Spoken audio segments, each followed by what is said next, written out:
Olá, seja muito bem-vindo, muito bem-vinda a mais um episódio do DecolaCast, o podcast feito para você, dono e dona de uma micro e pequena empresa do varejo. Eu sou o Rodrigo Silva. E eu sou o Walter Lopes.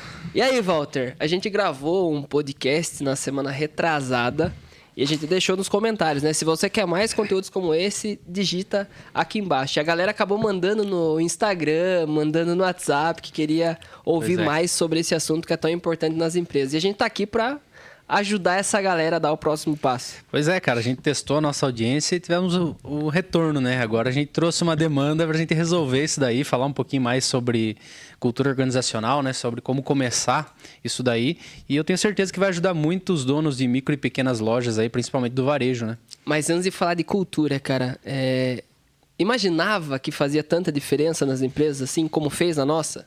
Cara, É que tem um marco, né, na WLS, né? O antes da cultura intencional e o pós-cultura intencional. Antes da cultura eu não fazia ideia do impacto que isso gerava, né?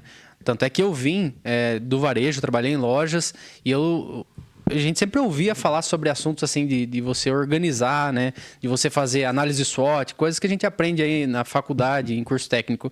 E eu não sabia o poder que isso realmente gerava, né? Eu sempre fui mais da execução, então sem muito planejamento, mais execução.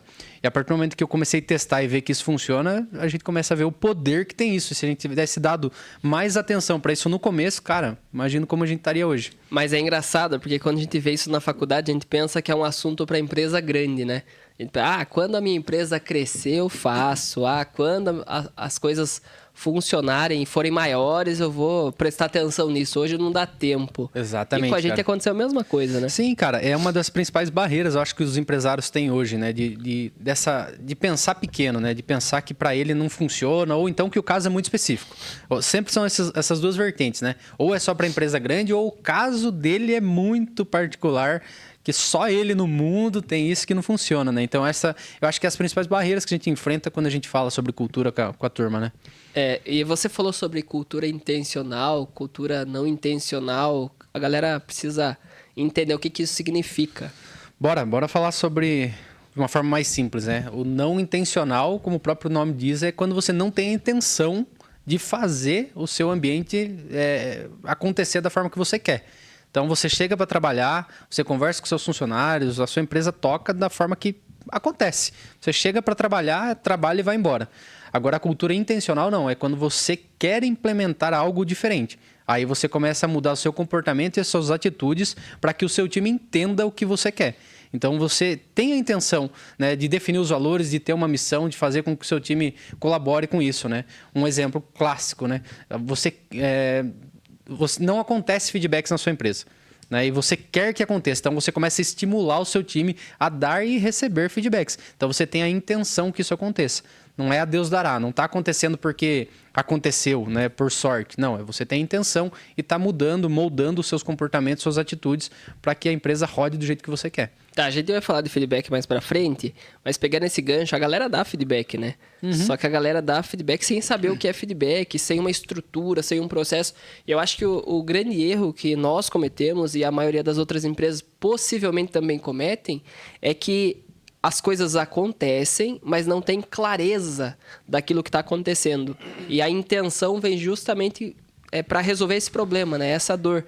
Porque existe feedback da empresa, porque quando o funcionário faz coisa errada, o que o chefe faz? Vai lá e já chama atenção. Isso é dar feedback. Só tem outro nome, né? Come o toco, né? Come o toco da turma. É diferente. Então, já acontece na empresa, mas não existe um processo, não existe uma forma certa de executar aquilo e o time acaba nem entendendo, né? Exato. No que aquilo ajuda, porque o come-toco que você trouxe aí acaba mais desmotivando do que motivando. E quando a gente muda a palavrinha, muda o sentido e dá clareza pro time, sim, eles vão ter maturidade emocional e profissional para entender que aquilo é positivo. Realmente, cara, eu acredito que tudo tem um processo. O feedback tem que seguir um processo, é uma ferramenta. E a mesma coisa a cultura. Então, como hoje a gente vai falar sobre cultura, a gente vai explicar um pouquinho sobre o processo de formatação de cultura, né? E depois acho que dá até pra gente falar dessas ferramentas que auxiliam e muito na manutenção da cultura organizacional. Tá, mas você falou assim, existe uma WLS antes da cultura e uma WLS depois. Sim. Conta aí como é que foi essa transição e por que ela aconteceu. Quando que foi o momento que a gente falou, nossa, agora tá na hora de ter uma cultura?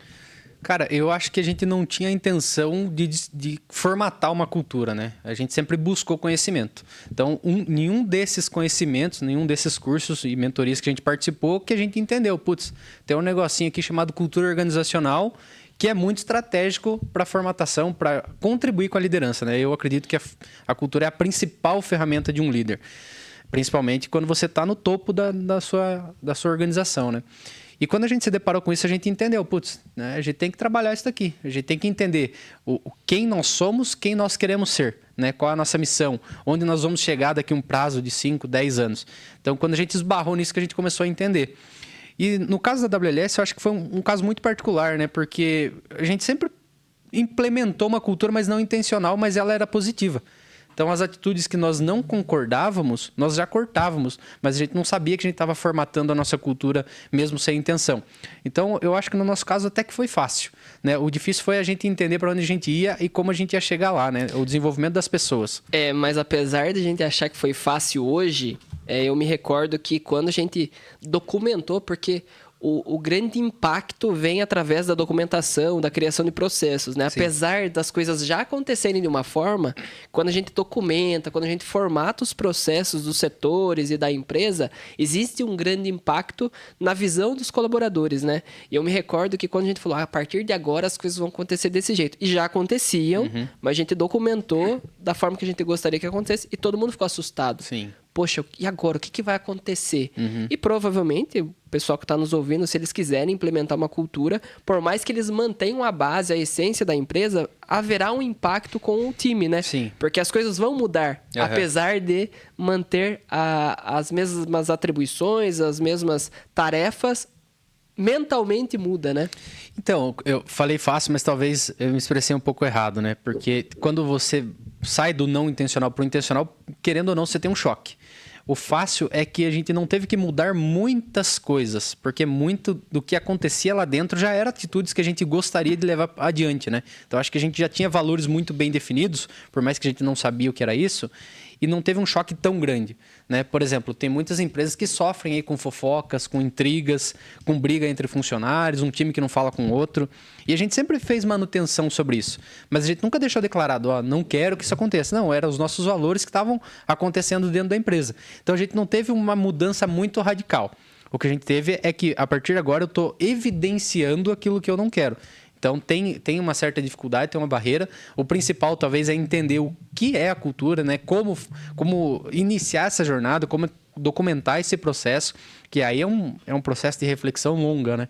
Quantas horas a gente teve que investir ali para discutir, né? Quais, de fato, seriam as palavras, os valores, né? Que definiriam exatamente o que a gente queria, o que a gente não queria, para traçar essa linha do aqui pode, aqui não pode, né?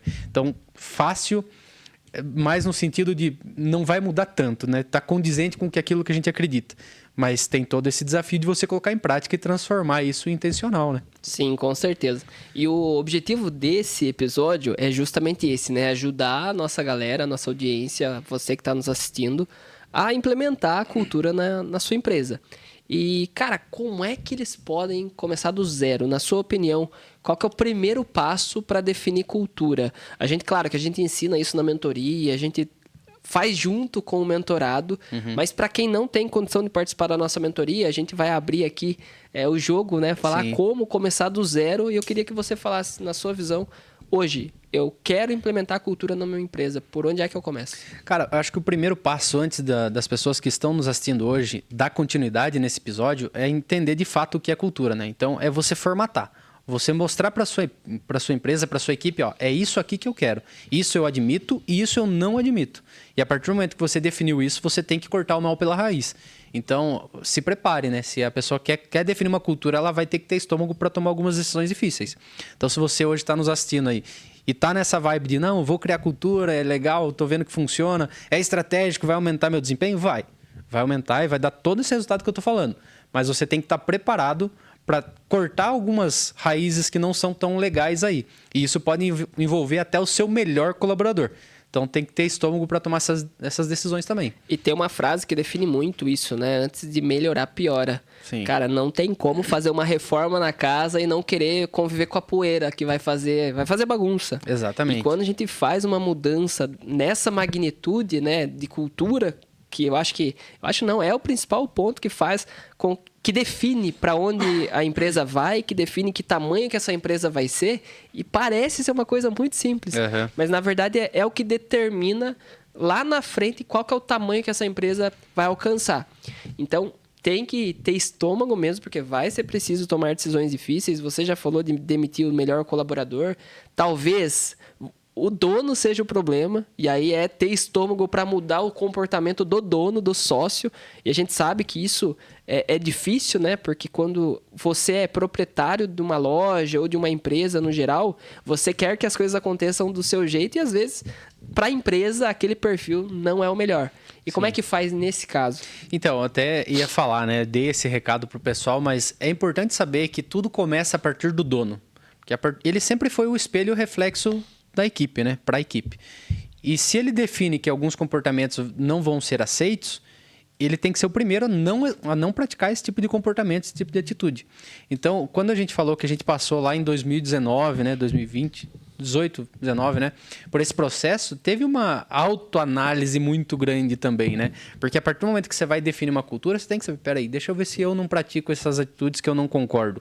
Porque se você mesmo executar aquilo que você está dizendo que não pode, você descredibiliza tudo que você está falando.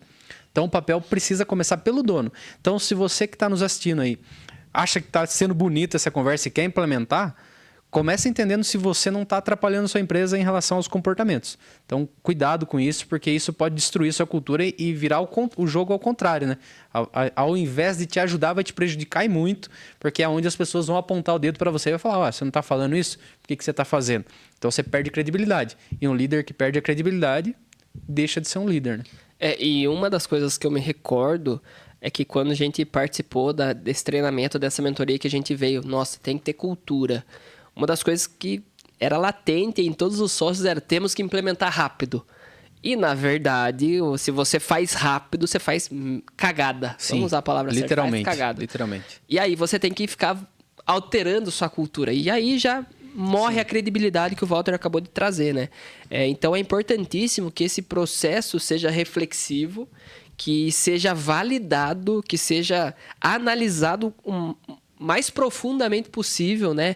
Que você reconheça se aquilo que está escrito de fato já está acontecendo, quais são as coisas que gerarão maior impacto, que estão lá, que precisam ser revisadas. Então é importantíssimo não ter pressa, mas também não ficar parado, né? Não é acreditar que, tipo, daqui 1 ano, daqui 2 anos eu planejo e exercito a minha cultura. Não, tem que começar já, mas tem que ter cautela para implementar e para abrir o jogo para todos os colaboradores, porque depois não dá para voltar atrás. Cara, eu falo por mim, Rodrigo. Você me conhece, você sabe o perfil que eu tenho, o quão difícil para mim é planejar as coisas e organizar numa ordem cronológica, né? Eu vou atropelando as coisas, né? Eu tinha muito mais dificuldade antigamente, agora eu sou um pouco mais controlado. E quando você vai definir uma cultura, precisa dessa prova de fogo que você falou, né? Não é, acabei de pensar numa frase legal para minha missão aqui, deixa eu já contar para o meu time. Não, calma. E se você mudar isso, você vai ficar mudando sua missão, sua visão, seus valores o tempo todo? Então tem que ter uma prova de fogo. Na nossa mentoria, né, já fizemos 2 presenciais e esse exercício é o que mais leva tempo. Né? Então a gente faz uma reflexão, refaz, volta depois no outro dia para validar se está funcionando. Faz perguntas provocativas para ver se realmente valida aquela... Exatamente, para ver se não entra em contradição, para ver se é isso mesmo que você quer. Antes mesmo de formatar o manual, inclusive depois a gente vai falar do manual, o manual do colaborador. Aqui na WLS a gente formatou a nossa cultura e a gente tem um documento, né, que o pessoal recebe quando entra na empresa para saber o que nós esperamos dos colaboradores, é um alinhamento de expectativa. Mas voltando, é muita reflexão, cara. Você lembra quanto a gente investiu de tempo? Quantas vezes a gente teve que discutir sobre isso? Eu lembro que nas primeiras reuniões a gente ficava... Porque todos trabalhávamos no operacional, né? Todos os sócios eram operacional.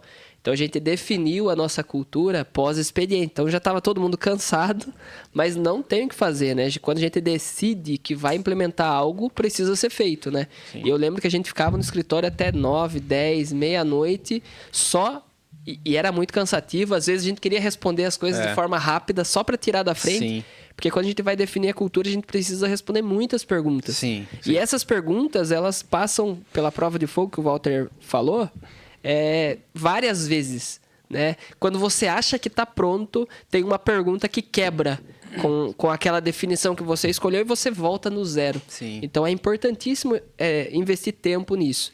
Mas, cara, vamos lá. A gente tava falando por onde é que a gente começa. Você falou, tem que começar pelo dono.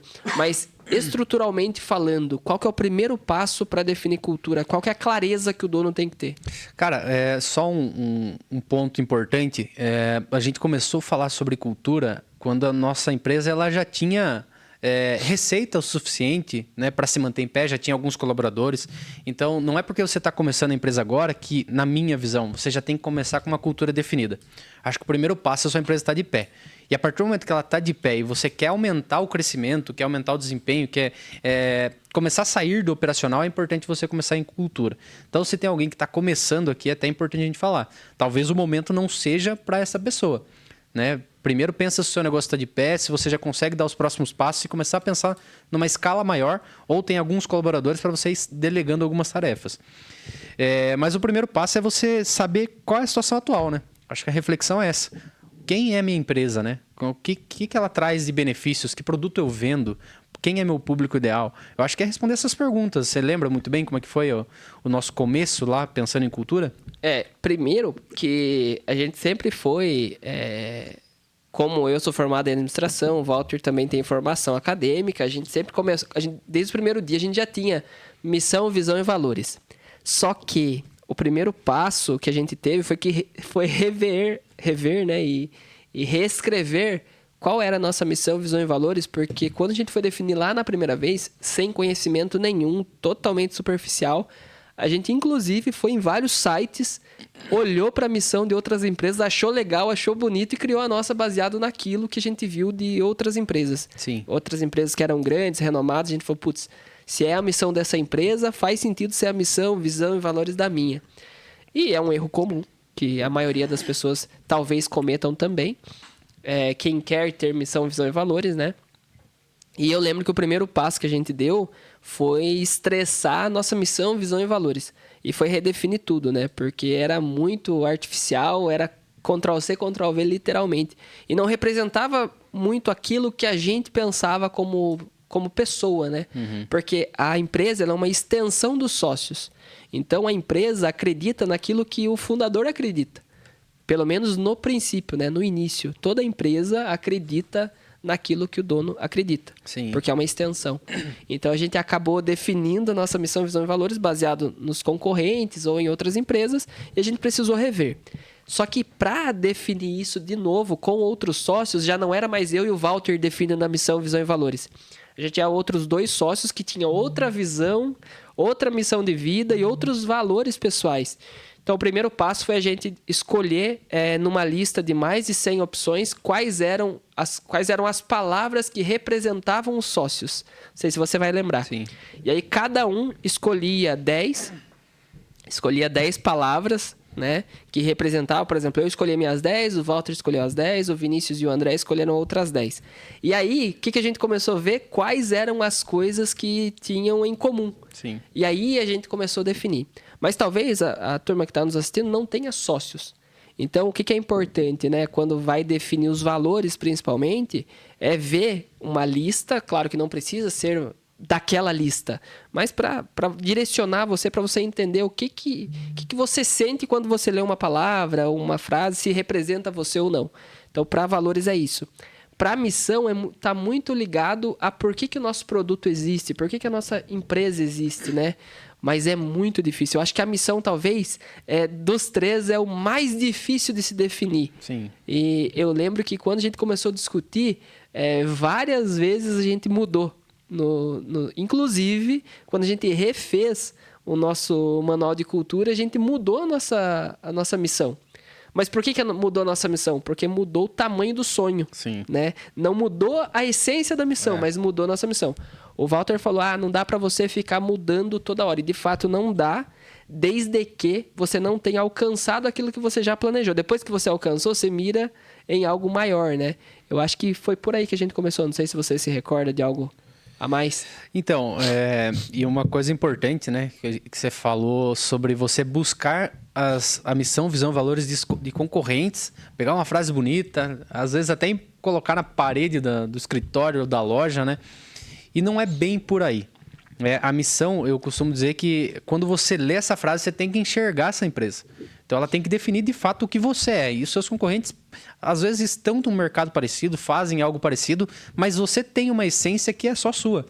Então, você tem que representar isso através de uma frase. Até mesmo para que os seus colaboradores comecem a trabalhar para um propósito maior, né? E é essa frase que vai dar vida a esse propósito. Só que, Rodrigo, a gente vive numa fase de inteligência artificial que tudo é simplificado, né? Eu acho que vale a pena a gente falar sobre isso.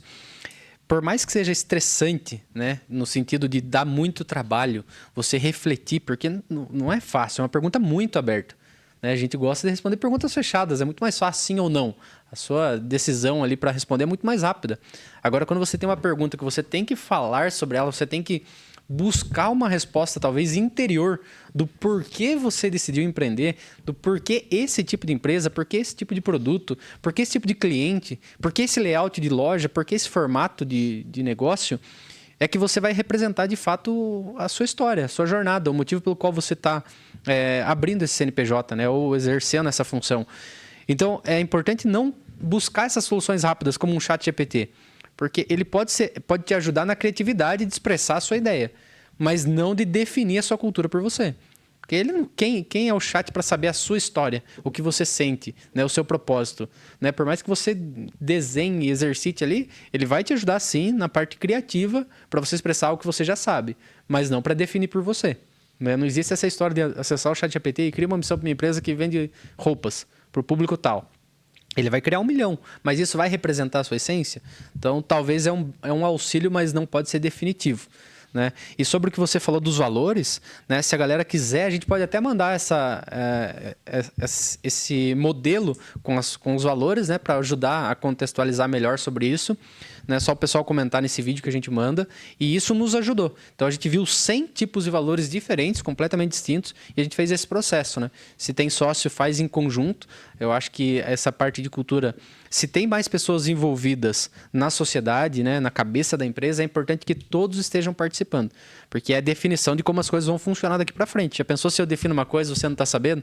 Como é que você vai seguir isso? Como que os sócios estão alinhados? É que aí já diz muito sobre a comunicação interna, né? Exato. Então, se você quer receber esse material, você vai comentar aqui embaixo valores. Comenta valores que a gente já vai encaminhar esse material em PDF para que você possa definir quais são os valores da sua empresa. Lembrando que, assim como não é para você usar o chat GPT para definir seus valores, esse material que a gente vai mandar é um material para você se inspirar.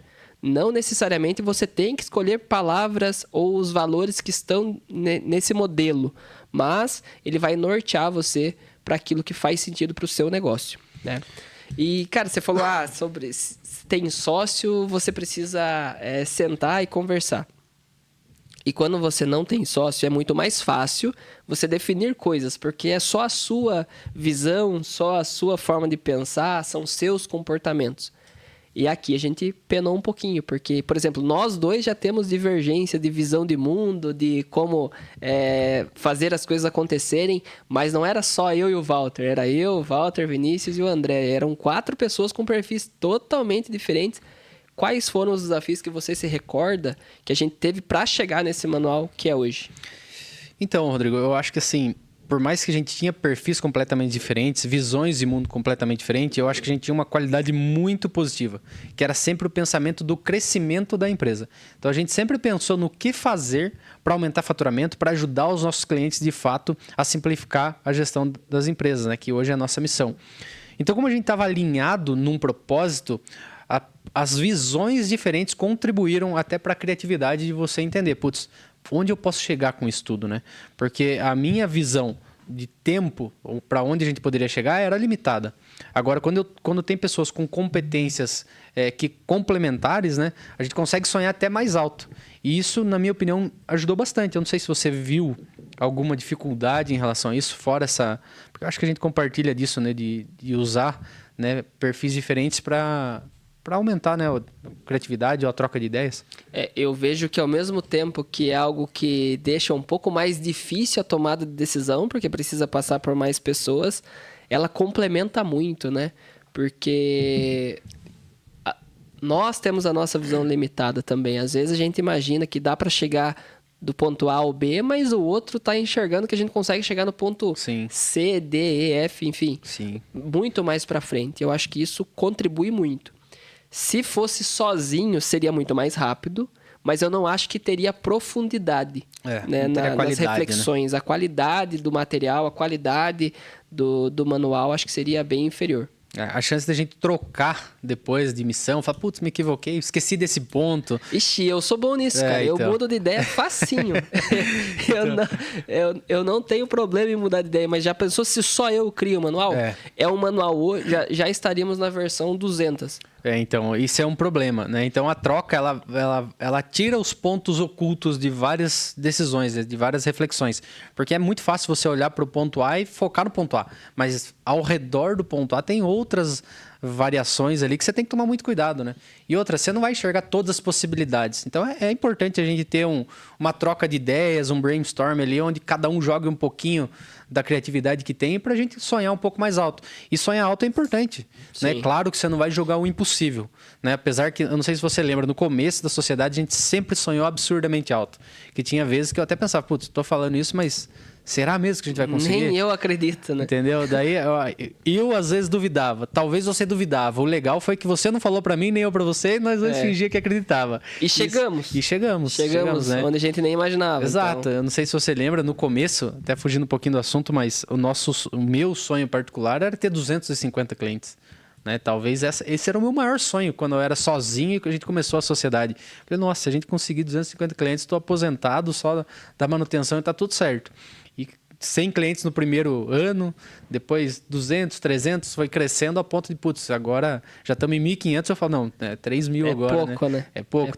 É que daí vai vindo mais sonhos junto com a gente, né? Tem muita gente envolvida. É por isso que a nossa visão, ela vai ser alterada e é comum que se altere, porque a visão, ela tem prazo, né? Sim. E a gente vai falar um pouco mais disso daqui a pouco, mas a missão, ela não muda, porque é o motivo que a empresa existe. O motivo da empresa existir. Então, a missão ela não muda. Ela pode ter uma breve alteração, mas a essência da missão ela não pode ser alterada. Uhum.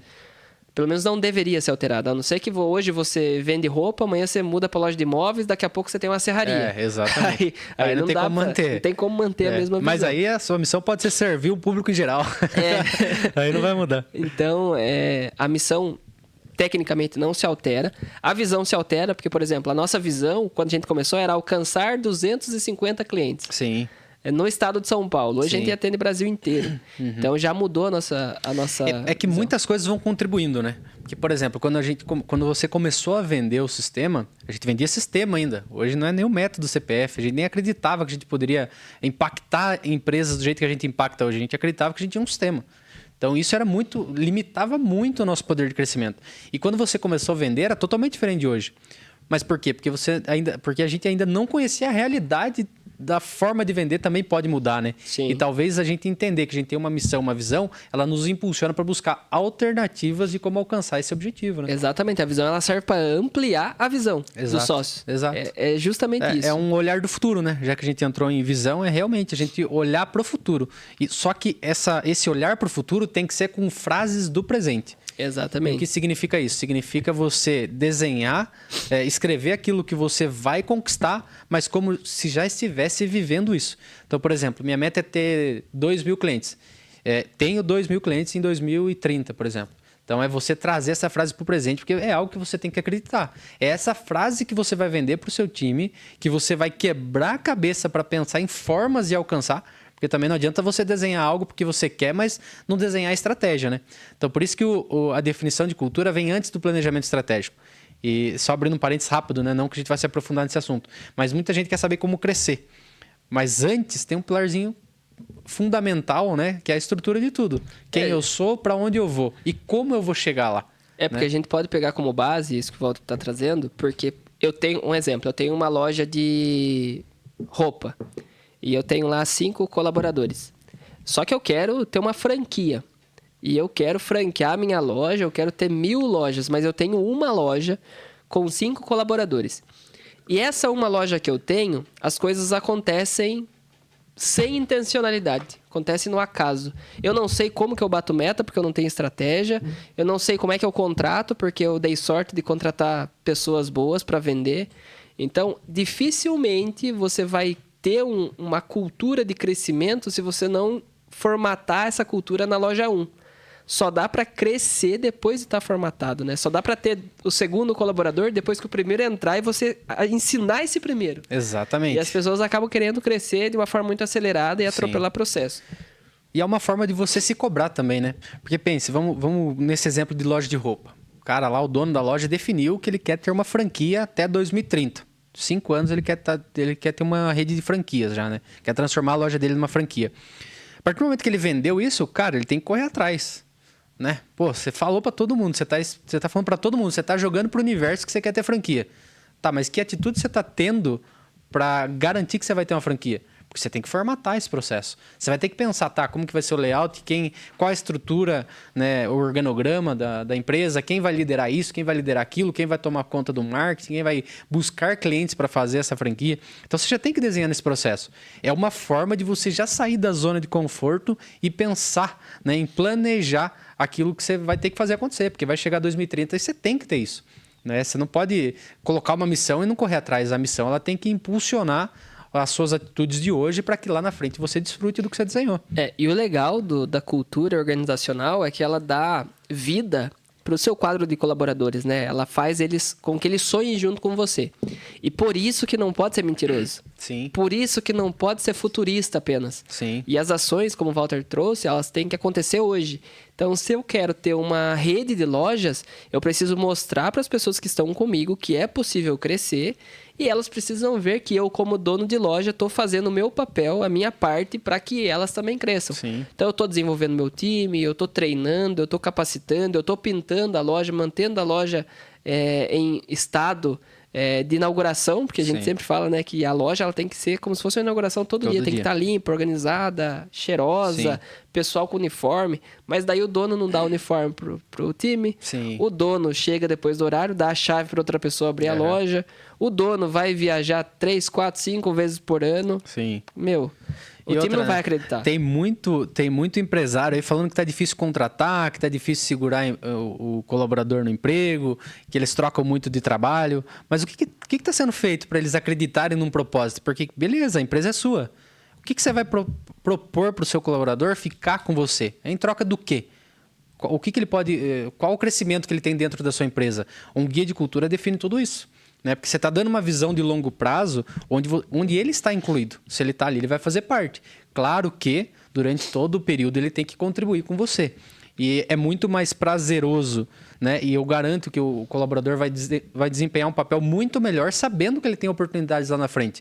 Agora, se você não fala nada para ele, fica guardado para você, ou sequer você parou para pensar nisso, por que ele vai acreditar em você? Sim. Entendeu? Então, o Manual de Cultura serve até para retenção. Aliás, Manual de Cultura não. A cultura organizacional serve até para retenção de colaboradores, porque eles sabem onde eles podem chegar. E o que é o legal, né? Quando... De novo, nem todo mundo tem a cultura definida. É um passo importante, porém não tão simples. A gente pode até falar que é difícil. Não dá para romantizar aqui e falar que é fácil. Mas antes de nós termos a cultura organizacional da WLS Soluções, o que a gente tinha era a verdade, o compromisso com a verdade. Então, a gente nunca prometia nada para um colaborador que não pudesse acontecer. Eu acho que esse é o primeiro passo, que é ser transparente com quem está do outro lado, né? E isso era até ruim, né? Porque tinha coisas que a gente poderia prometer. A gente poderia. Só que por responsabilidade, a gente não falava nada. E ia fazendo com que as coisas acontecessem, né? Não, então, esse era o exemplo que eu ia dar agora, porque às vezes você não sabe qual que é o próximo passo que você pode oferecer para o colaborador. Mas o seu papel não é mentir para ele, é ser honesto. Inclusive, aqui a gente fez muito isso. Eu falei várias vezes para colaborador, o Walter já falou, que eu já ouvi também. Ele falou, olha, hoje eu não sei qual que é o próximo passo, não tem uma vaga acima de onde você está, mas você quem é responsável por construir essa oportunidade. Sim. E às vezes o dono ele fica se colocando a responsabilidade nele mesmo e achando que ele que tem que definir tudo, ele tem que criar tudo, mas não. Ele tem que mostrar para o time dele que quem é responsável por criar o próximo passo, principalmente de empresas que estão em crescimento, é o colaborador. Sim. Então, se o colaborador dá o sangue ali, trabalha, faz o melhor, é impossível que o dono não olhe e fale, putz, se eu não fizer nada por essa pessoa, ela vai sair, eu tô na roça.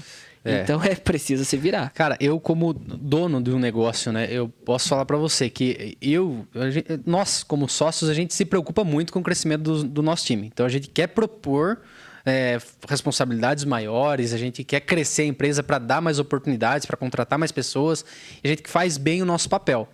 Mas como colaborador, se eu pudesse dar dica para as pessoas que hoje estão nos assistindo e ainda não são donos de negócio, mas querem crescer dentro da empresa, é o que o velho sábio, né, sempre fala, né, o Marcelo, ele sempre falou, né, você tem que ser antes de ter. Então, nada impede de você empreender dentro da empresa que você trabalha. Né? Dá seu sangue, puxa mais responsabilidade. Começa a se tornar uma pessoa essencial, que seja difícil de substituir. Né? Se eu fosse colaborador hoje, eu ia querer ser difícil de substituir. Se você é fácil, cara, em 2 palitos você pode ser trocado. Então, como colaborador, tente ser o mais... não acredito que existam pessoas insubstituíveis, mas busque cada vez mais isso. Porque isso vai proporcionar o seu crescimento e também da empresa. E se a empresa crescer e der oportunidade para você, ótimo. Foi bom para os dois lados. Se ela não der oportunidade, você já é um melhor profissional, você pode procurar outro lugar. E aí tem outro ponto que o Walter deu exemplo para quem é colaborador, eu quero falar agora com os sócios, com os donos do negócio, né? Muitas vezes, eu vou me incluir nisso, a gente tem medo de passar responsabilidade, medo de passar informações que na nossa cabeça, são super sigilosas. Não, porque o colaborador não pode fazer compra. Não, porque o colaborador não pode cuidar da folha de pagamento ou da conta da empresa. Não, porque o colaborador não pode precificar. E essas coisas são coisas que limitam o colaborador de ver crescimento. E às vezes eles não pedem mais... E é muito culpa nossa, que eu falo dos empreendedores, de falar, nossa, mas não puxa a responsabilidade, nossa, mas não consegue dar conta dos... Mas, na verdade, eu que não estou passando a bola. Então, você que é empreendedor, você que é dono do seu próprio negócio, delegue, né? Instrua como fazer, acompanhe fazendo, tenha certeza que está fazendo do jeito certo, mas deixa a pessoa fazer sozinha. Ninguém vai fazer igual você, isso daí é uma ilusão, ninguém vai fazer igual, mas talvez faça melhor. E aí que é o problema, né? Quando você para de fazer uma coisa e descobre que outra pessoa faz melhor que você, é um balde de água fria, mas é uma emoção que dá uma certeza que você está no caminho certo, que não tem palavras para explicar. Eu acho que como dono de negócio não tem esse preciosismo de ser a melhor pessoa ego, do negócio. Né? Não, você tem que contratar pessoas melhor que você.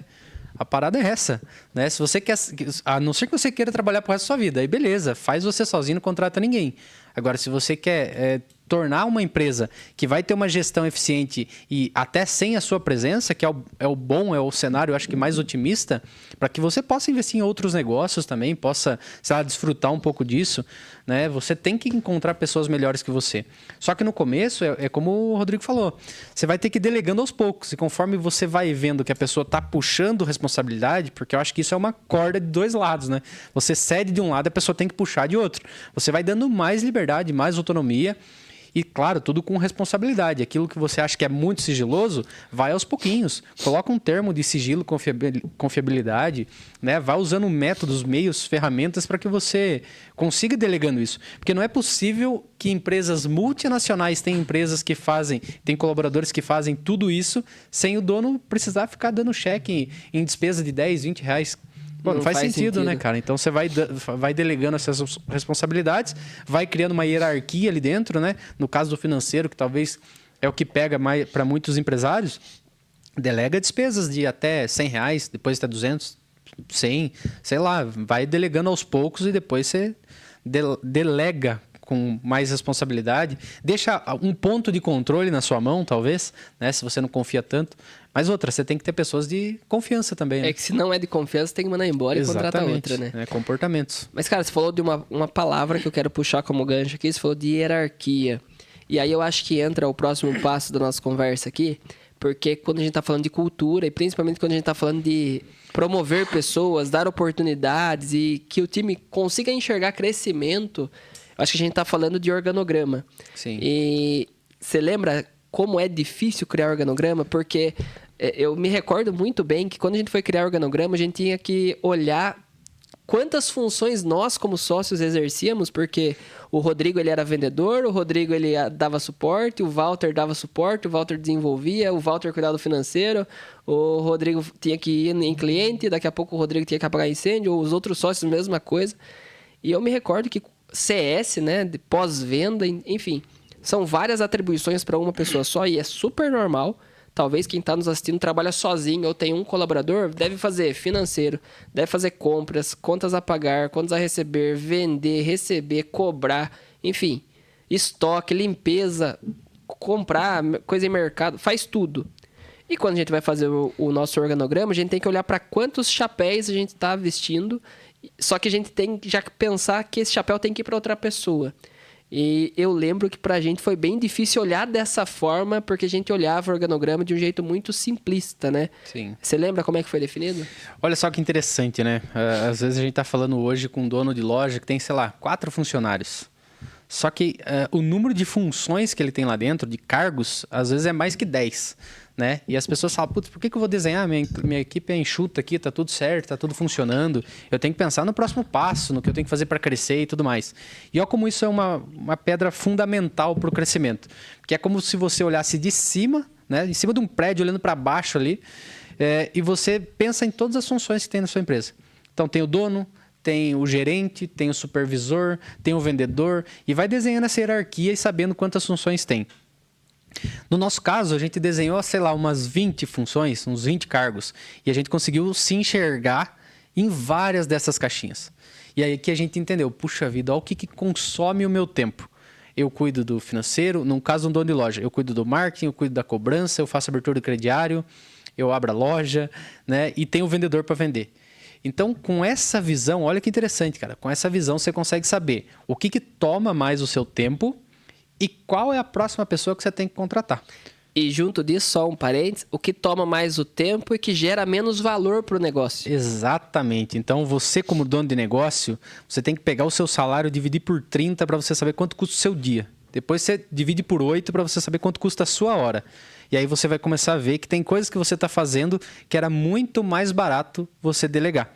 E isso só é possível através do organograma, onde você tem clareza do qual é a estrutura do seu time, qual cadeira está consumindo mais seu tempo e está sugando o crescimento da sua loja, né, Rodrigo? Sim, e muitas vezes, e aí é um ponto importante de destacar, que talvez você esteja sentado na cadeira do vendas. E aí talvez não é a melhor função para se delegar no começo, porque é o que gira o ponteiro, é o que traz faturamento. E se tem uma coisa que o dono da loja, o dono de uma empresa tem que fazer é vender. Isso daí é uma função que ele nunca vai deixar de ser vendedor. Eu resolvi isso de outra forma. Eu contratei um sócio. Mas mesmo assim, para contratar um sócio, ele teve que vender para mim o sonho de que isso poderia crescer, de que poderia ser um negócio gigante.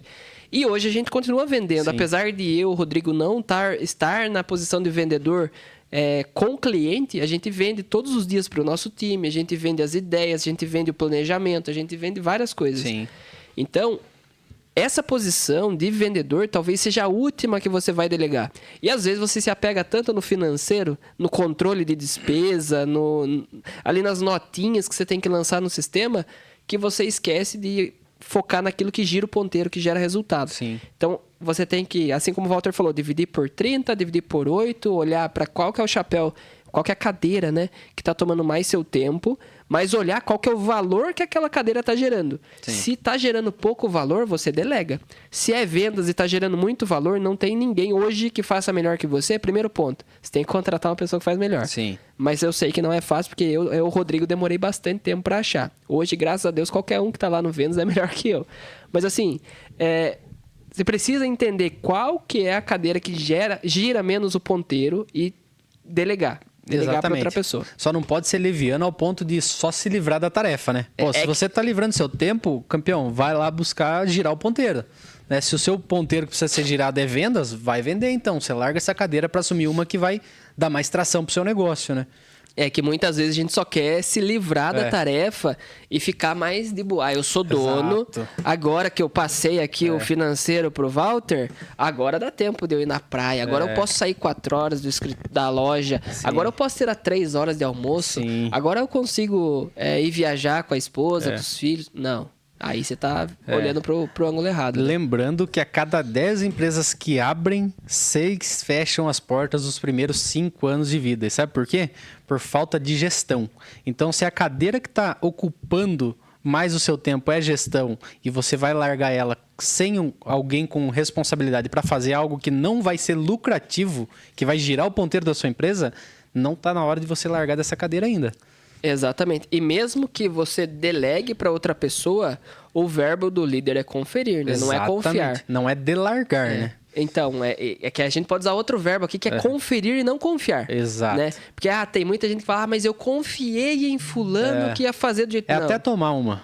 Até tomar uma. Daí... Até levar uma rasteira. Mas assim...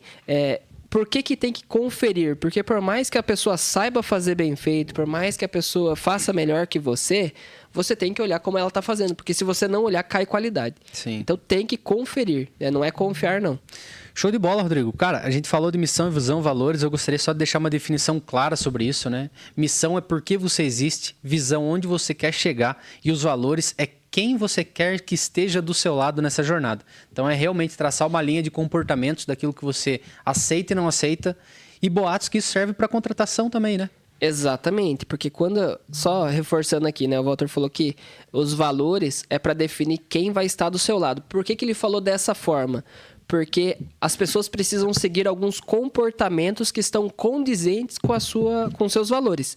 Então, as pessoas que não seguirem aquilo que foi definido como valor da sua empresa, elas precisam vazar. Sai fora. Literalmente. Promove para o mercado, deixa trabalhar em outra empresa, deixa atrapalhar o seu concorrente, mas não deixa atrapalhar a sua empresa. Então, demite. Tem até um caso engraçado que a gente foi numa imersão. O responsável pela imersão lá, o mentor, ele estava falando assim, quando uma pessoa ela não é boa o suficiente para sua empresa e você vai demitir ela por comportamento, você chama ela num canto, chama o seu RH, refaz o currículo dela, da melhor forma possível e você manda lá pro seu concorrente. Que lá é o melhor lugar para ela estar. Não é na sua empresa, é no seu concorrente, né? Exatamente, cara. Bom, e depois de tudo isso, é possível fazer um manual de cultura, né, Rodrigo? Sim. Aí é o livro da vida da empresa, né? Todo mundo que entrar tem que ler esse livro. Só não sei ainda se ficou claro o organograma, porque a gente começou a falar do organograma, a gente acabou não batendo um martelo. Uma das coisas mais difíceis quando você tem sócio é definir quem é que manda no final. Por que é importante? Mas Rodrigo, um exemplo aqui. Eu e o Walter, antes de ter outros sócios, era 50-50. E se a gente fica com essa coisa, os dois mandam. Não, cachorro que tem 2 donos passa fome. Já dizia o ditado popular. Então, assim, uma pessoa tem que ter a palavra final. E aí é importante que, se você tem sócio, deixar o ego de lado e entender quem hoje faz mais sentido em tomar a decisão final na empresa. Aqui a gente definiu desde o começo que ia ser o Walter e é importante que seja respeitadas as decisões de quem foi definido, porque se você não respeitar como sócio, vou dar um exemplo aqui. O Walter foi definido como CEO da WLS. Aí o Walter toma uma decisão, eu, Rodrigo, tenho 50% igualzinho do Walter. Eu, com meu ego lá em cima, falo, não, o Walter falou, mas eu não concordo, vamos fazer de outro jeito. E eu falo pro meu time isso. Qual que é a visão que o time vai ter dos sócios da empresa, né? Puxa, eles estão desalinhados. E aí fica muito mais difícil liderar. Agora, quando você confia que o outro primeiro, que os 2 sócios têm que estar alinhados, né? Tudo é conversado antes de tomar decisão, mas uma pessoa tem que tomar decisão. E quando você confia que o outro sócio vai tomar a melhor decisão para a empresa, você tem que, independente de você concordar ou não, tá definido, é ele que toma a decisão. Então aqui tem várias coisas que eu não concordava, mas a partir do momento que o Walter tomou decisão, eu tenho que comprar a ideia dele, vamos para cima, é isso aí. Ele foi é nomeado como CEO da empresa. Então, se você tem sócios, escolhe quem é que de fato vai dar a cartada final e respeita. Eu acho que esse respeito ele é muito importante para definir qual que é o tamanho, de novo, qual que é o tamanho que sua empresa vai ser, onde é que ela vai chegar e como é que os seus colaboradores vão comprar a sua ideia no futuro. Porque se houver divergência na comunicação com o time, você tem um baita problema. Então, quando a gente está falando de organograma, a gente tem que definir as funções, né? E tem que ter um que vai ficar lá em cima. Pode ser nomeado como diretor, pode ser nomeado como CEO, pode ser nomeado como dono, enfim. O nome é o que menos importa. O que mais importa é que tem um líder que está apontando uma direção e todos os demais compram essa direção e vão junto, né, Walter? Basicamente, a gente tem que ter maturidade para discordar, né? Nada impede, né? Nem sempre vamos ter as mesmas opiniões. Numa reunião fechada entre os sócios, pode ter o maior quebra-pau do mundo. Mas depois que fica definido, é o ego de entender que a decisão é da empresa e para os colaboradores, todo mundo toma essa decisão. Você tem que defender essa decisão até o final. Senão você acaba complicando a vida dos outros aí e fazendo com que a sua cultura seja destruída, né? E todos perdem credibilidade. Todos. O CEO, o diretor, o outro sócio, enfim, toda a liderança, né? Acho que vai embora. E se der errado, a decisão foi de todo mundo. Foi conjunta. Exatamente. Então, isso é bastante importante. E depois do organograma, como você falou, né? É importante ter as funções certinho. Mas a gente dá um passo a mais para o RCF, que é onde a gente define quais são as atividades, qual é a missão do cargo e quais são os indicadores para medir se a pessoa está tendo um bom desempenho ou não. E isso a gente fala do time e também dos sócios, né? Que eles também são funcionários, também são colaboradores da empresa. Exato. Se os sócios recebem honorário, se tem salário, ele é funcionário. Aqui a gente sempre fala, né? Eu sou dono, Walter é dono depois das 18. Até das 8h30 até as 18 horas nós somos funcionários, nós somos CLT, porque a gente recebe salário, recebe 13º, recebe férias. E no final do ano, se der lucro, porque nem sempre dá lucro, né, turma? Vocês estão nos assistindo, vocês sabem disso. Nem sempre dá lucro, às vezes dá prejuízo. Mas no final, a gente divide. Deu lucro? Divide. Deu prejuízo? Divide o prejuízo. Faz parte do jogo. E divide tudo o lucro? Não, tudo lucro, daí você tá ficando louco, né? Se você dividir, pelo amor de Deus, se você tá dividindo todo o lucro da sua empresa, sinto muito, mas você vai entrar na estatística. Daqui a pouco vai dar alguma coisa errada, vem pandemia, vem algum outro problema, vem um processo aí, seja trabalhista, ou seja, qualquer outro processo. Deu um problema aí na empresa, uma pane elétrica, estragou todos os seus computadores, sei lá, absurdo aqui. Pegou fogo no seu estoque, como é que você faz? Então tem que ter reserva, tem que ter um valor lá guardado e não divida o lucro da empresa. A gente aqui, por exemplo, a gente sempre tenta dividir menos do que 33% do lucro. Então, 66%, no máximo, 66% fica para a empresa, 33% a gente divide entre os sócios por cotas, né? Tudo vai do estágio da empresa, né? Lembrando que faturamento é vaidade, lucro é sanidade, caixa é rei. Então, se você está com uma empresa em estágio de crescimento, é natural ou até normal que você não tenha lucro, porque o crescimento suga a caixa. Então, mas caso contrário, caso você já esteja estabilizado, você já está tendo um lucro relevante mensal, é importante você pensar nisso para caso dê algum problema, ou então para caso surja alguma oportunidade de crescimento, porque sem caixa você não cresce. Sem contar que se você divide todo o lucro entre os sócios, ou se você coloca no seu bolso, fica muito, mas muito difícil olhar para o time e valorizar quem está do seu lado, quem está fazendo acontecer. E por que eu estou falando isso? Porque eu ouvi uma frase uma vez, e é muito verdade, que gosto não retrai, né? E salário não retrai. Então, se você está ganhando muito dinheiro na sua empresa porque você está colocando todo o lucro no bolso, você não vai aceitar ganhar menos. E a partir do momento que você não aceita ganhar menos como sócio, como dono, você deixa de remunerar pessoas que eram para estar ganhando melhor, e aí você perde seu time. Aí acaba voltando do zero, volta para o operacional e volta todos os problemas. Mas voltando lá no organograma, no RCF, né? O Walter falou de RCF, e como sócios ou como dono, você executa várias funções. Então, você vai ter só recapitulando, o RCF significa responsabilidade-chave da função. Ou seja, qual que é a responsabilidade de um CEO de uma empresa? Vai estar lá todas as tarefas e as coisas que ele precisa fazer, né? Qual que é a responsabilidade de um diretor comercial? Todas as tarefas que ele precisa executar, todas as coisas que serão cobradas deles, incluindo os indicadores, né, de performance. Só que às vezes você está ocupando o cargo de financeiro, de vendedor, de caixa, de crediarista, de estoquista, de compras. Você vai ter que desenhar o RCF para todas essas funções. E o melhor momento para desenhar RCF, né, Walter, é quando nós estamos executando a função. Sim. Não tem horário melhor, não tem momento melhor. É agora. Então, se você está assistindo esse episódio até aqui, primeiro, compartilha esse episódio com quem você acredita que faz sentido. Quem empreende faz sentido, né, turma? Ter acesso a esse conteúdo é de graça. A gente tá entregando todo o ouro aqui que a gente gastou milhares de reais para ter acesso, várias mentorias, vários cursos, e a gente tá entregando para você. Então, compartilha, que é uma forma de você nos ajudar. Segundo ponto, você vai pegar uma folha e já vai criar seu plano de ação. Você vai começar a escrever quais são as coisas que, a partir do momento que acabar o episódio, você vai começar a colocar em prática. E o RCF é importantíssimo para você nesse momento, porque você vai colocar quais são as coisas que você faz e vai entender que faz um monte de coisa que não faz sentido nenhum. Então, o organograma vai servir para você desenhar a estrutura da sua empresa, desde o sócio, CEO ou presidente, diretor, da forma como você quiser chamar, derramando para as funções abaixo. Então, a gente pode falar que vem o CEO, enfim, diretor, sócio. Aí depois vem os gerentes, a parte de gerência, né? Gerência de setores, pode ser gerente comercial, pode ser gerente de compras, pode ser gerente financeiro, gerente de estoque, enfim, da forma que você quiser chamar, e abaixo as outras funções. E para cada caixinha você vai definir um RCF. É isso, né, Walter? É isso aí. Lembrando que o organograma ele também é muito específico, muito particular da sua empresa. Então, isso é só um modelo que a gente está fazendo. O importante é você refletir aí quais são as funções e cargos que tem na sua loja, na sua empresa, para que você depois passe pelo RCF. Então, só recapitulando, tudo vai começar pela reflexão, né? Quem é a sua empresa, quais são os seus próprios valores pessoais e o que você quer levar para dentro da empresa que você não vai admitir. Depois disso, você vai definir missão, visão e valores, que é o que a gente já falou aqui nesse episódio. Depois, você vai para o organograma, que é o desenho das funções que tem na sua loja, na sua empresa, para depois você concluir com o RCF. Então, vai documentando todo esse passo a passo, que eu tenho certeza que você vai conseguir dar o primeiro passo para a formatação de uma cultura.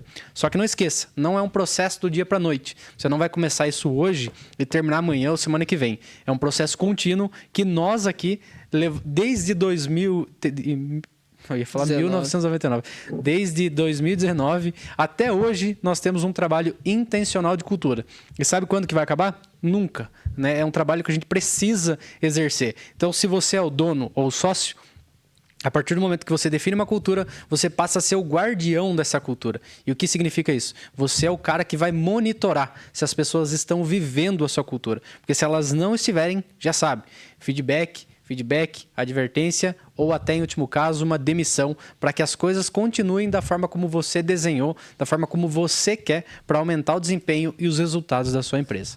Show, né? Será que entregamos ouro?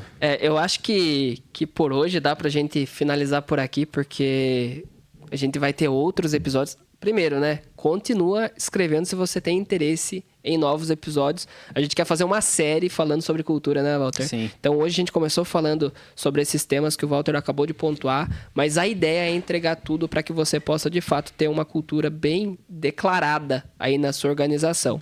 E aqui, passa para mim, Walter, só para eu mostrar.